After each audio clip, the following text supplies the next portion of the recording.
here we are in sunny Western Australia, and all over Australia we've had a lot of comments about our girls' sleeping arrangements.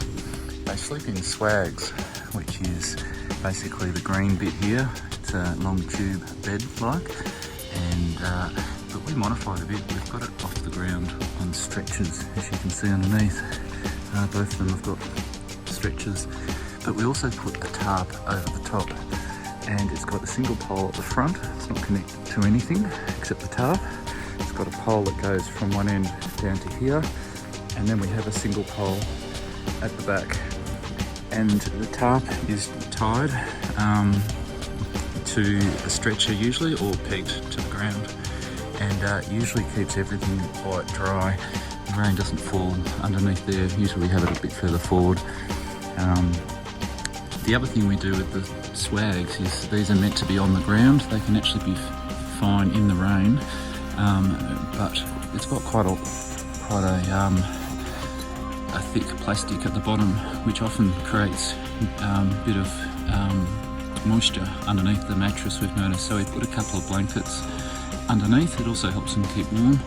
And then if they get a bit damp, we can just dry them out and put them out in the sunshine.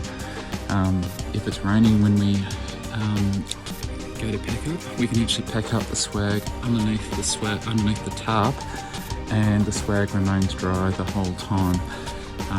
Once we were, I think in Eden in New South Wales, and the whole caravan park got flooded. You can see there a picture of what it looks like. And we were the only campsite that survived the big flood, because the flood water level didn't go higher than the swag. So that was good. So there's a couple of tips if you're going to use the swag.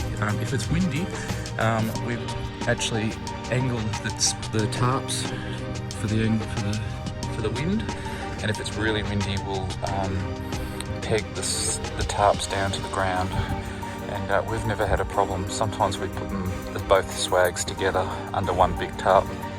So last night we got a fair bit of rain, as you can see on the tarps here. They're quite wet, but underneath here is all completely dry. In fact, my son's put a mat out for the girls, and they can put their slide-ons or something there, and that's all dry too. You can see on the ground it's really muddy. In fact, we had a lot of water last night, and because the tarps are off the ground, they're perfectly dry.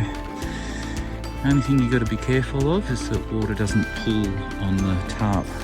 So clearly it hasn't pooled too much there, just a few drops. If you don't want it to pool there and get heavy, it will break these poles if too much weight, or you pull down on this too much. But that hasn't happened, so we're all good.